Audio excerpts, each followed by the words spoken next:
What's up, guys? So today I'm gonna sort of do a bit of a deep dive, but it won't be the same as the other ones that I did last month. And considering all of the sort of confusion surrounding this particular topic, I'm going to obviously be addressing it. And I'm talking, of course, about the Sony Marvel deal breaking down, and therefore Spider-Man's future or lack thereof in the MCU. So there's a lot to cover, some good things, some bad things. Obviously, my personal opinion and what I would like to see happen, all to come. So let's get straight into it.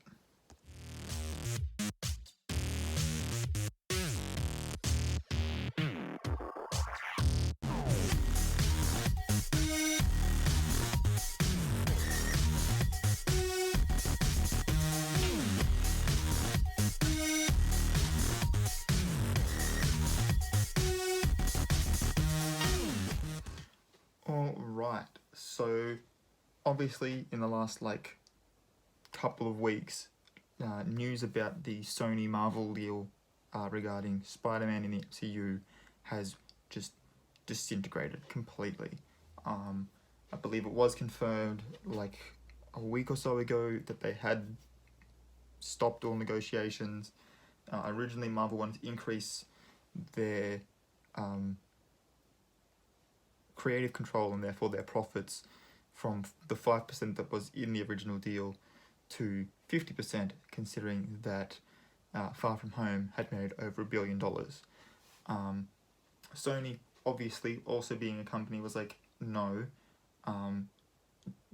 that is, by this agreement, our film, we did all the work for it, we get the money for it.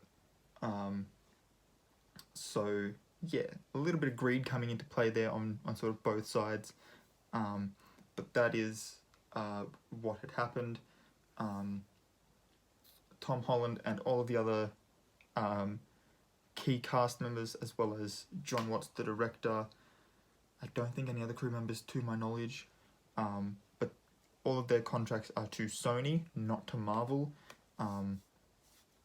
which is how Sony was able to come in and be like, we are still making Spider-Man 3, it just won't take place in the MCU, which has obviously opened up a whole heap of fan theories about the multiverse actually being real, on Sony's side of things, which, considering that they've only this year as well released Into the Spider-Verse, which, while it was, yes, animated, is still, a Sony film, so they can just bring that into their live action stuff with Venom and Morbius, and that plays a little bit into my particular fan theory, which I'll get to at the end.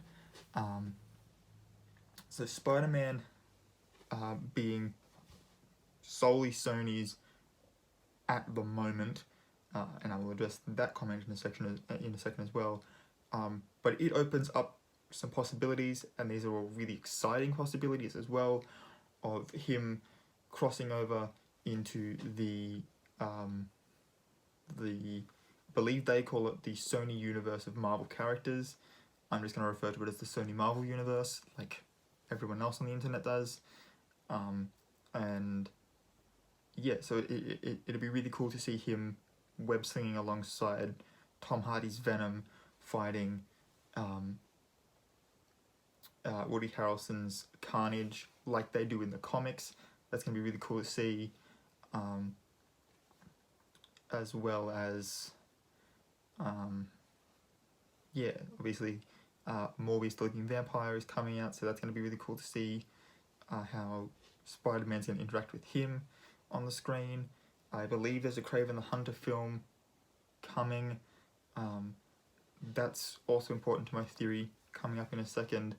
But the other thing that it kind of has opened up as far as fan theories are concerned is a live action Into the Spider-Verse film, where Tom Holland, Tobey Maguire and Andrew Garfield all played their respective versions of Spider-Man. So the Tobey Maguire one would still have the webs come out of his actual body rather than from web slingers, and Andrew Garfield still had the death of Gwen Stacy, and his version of Harry Osborn is still the Green Goblin, and so all of their respective villains still exist in this multiverse,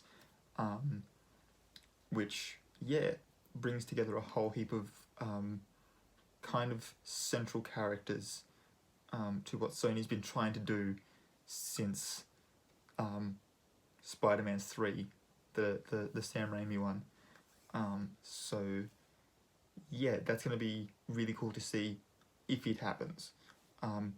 However, Spider-Man being just with Sony now does also cut out the ability for him to team up with characters like Doctor Strange, which he's done in the comics before. Obviously, Doctor Strange is going to have the Multiverse of Madness come out in 2021. I've already done a deep dive on that. I will leave a link to that in the description down below if you haven't seen it already.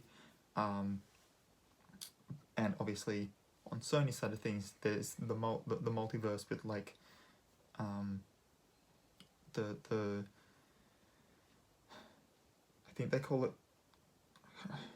I know it's the web of something, web of the cosmos, I think it might be, and it's sort of like the spider web that ties all the different realities together, kind of like the idea of Yggdrasil in Norse mythology, and obviously in the Thor movies and stuff, where it's a tree that holds the 9 realms together. This web instead holds all the different realities together, and similar to how there are backdoors between the different realms in Thor, and that's how Loki's able to get the frost giants in. The different realities in the web of the cosmos links to a different reality, and you can sort of move through them all without ever having to go back to one to. So that's kind of cool, but we're not going to get to see these two reality hopping heroes team up on a reality hopping mind bender, nor are we going to get to see Spider-Man team up with the Fantastic Four. In the comics, at one point he does actually share a dorm with Johnny Storm while they're both at college, or at least while Spider-Man's at college. We're not going to get to see that. I think it was Amazing Spider-Man issue number 2. He actually tries to join them for the first time, ends up in a bit of a fight with them. You know, they find out that it's him. Later on, something happens to his costume, and he ends up having to borrow a Fantastic Four one because they don't have a mask. He ends up wearing a paper bag over his head while he's web slinging. We're not going to see any of that, and we're not going to, and most tragically of all, get to see him team up with Deadpool, which a lot of fans were really excited about when it was like, they have Spider-Man in the MCU, they've now got access to Deadpool, they're keeping Ryan Reynolds, and now we might not get to see that. I say might not because I read, I think it was either today or yesterday, that they are, Sony and Marvel that is, coming back to the negotiation table to talk. I read a different article saying that if Marvel wants Spider-Man back, they're going to have to allow the use of some of their other characters in the Sony Marvel universe. And assuming that Marvel is willing to play ball, that means that they can still go with the whole multiverse theory with potentially a post-credit scene in Doctor Strange 2, where he opens up a portal to another reality, lets Spider-Man go through so that he's in a reality where no one knows his identity, to sort of escape all of this unwanted sort of publicity on him from that cliffhanger in Far From Home. So that fan theory could still hold some credence if this sort of new deal goes through, and obviously he's hoping it does, because Spider-Man and Deadpool would be great to see. Now my fan theory. Let me just this notification. My fan theory takes a little bit of inspiration from some others, but if we go with the idea of the general idea of there being a live-action Spider-Verse film with Tobey Maguire and Andrew Garfield, that means that Sony can go into Tobey Maguire's universe, pick up Sandman and Dr. Octopus, and bring them along. They can go into Andrew Garfield's, find some way of reconstructing Electro. I mean, he's comprised of electric energy. I feel like making him explode into tiny electrons would just mean that it would just take him longer to reform. They blew him up in an electric power plant, so there's got to be some way of resurrecting him there.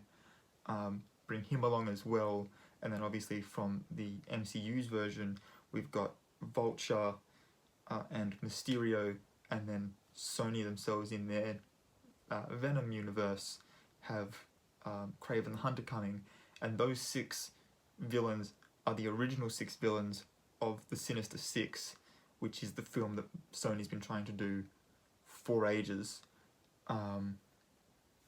So I can see them sort of, bringing the best and of each universe's villains together.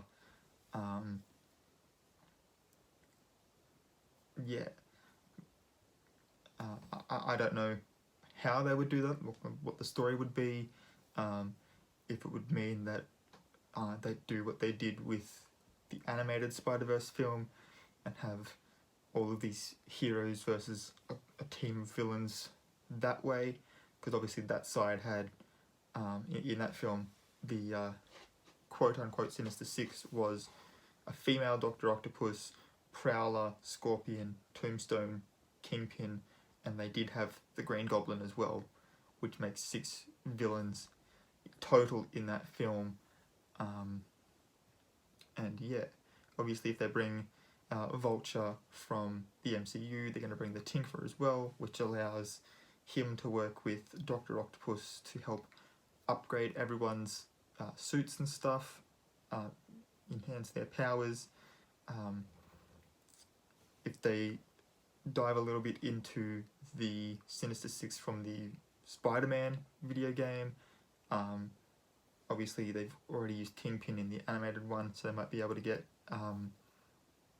Wilson Fisk from the Netflix Marvel shows to reprise his role. Vincent D'Onofrio would be really cool to see back in his role as Wilson Fisk on the big screen, obviously this time for Sony,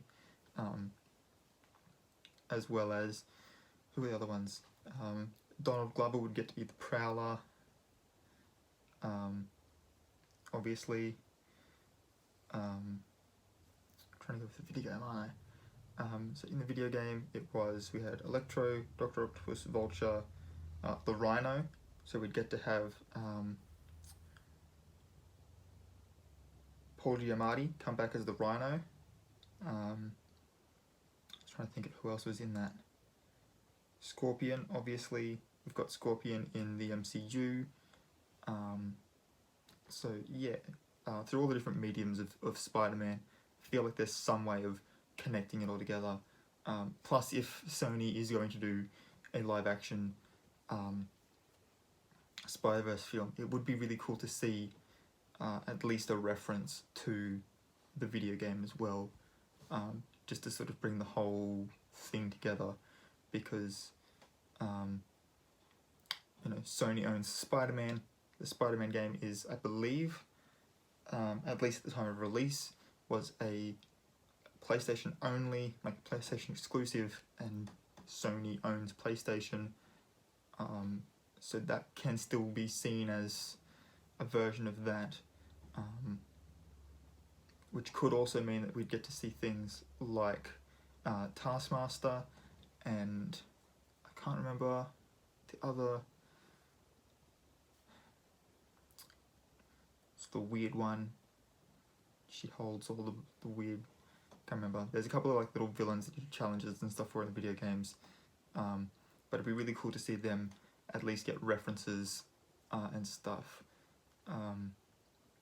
But yeah, assuming they do that, they have a whole host of villains they can draw on. And if they do manage to make a Sinister Six film, and it is really successful, I can see them going to for one step further and trying to do like the Sinister 16 or something. Maybe even go so far as to try and do a Spectacular Spider-Man, which would put the mind of Dr. Octopus in Peter Parker's body, to sort of be able to discredit him from the inside. That's actually a really cool story arc that they could follow as well for the movies. Yeah, there's just a whole different range of ways that they can go about it, assuming the deal that allows them characters from the MCU in their films as well. But yeah, let me know your thoughts. As I said, I will leave a link to my Doctor Strange deep dive in the description down below. You can also check out all of my social media links in the description as well. If you haven't already, make sure you like and subscribe.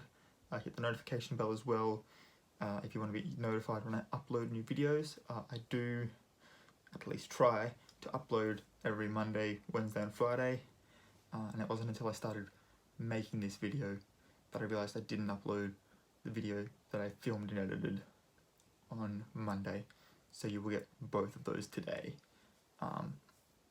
But yeah, until next time guys, that's all for today, so night to A2, and I'll check you all later.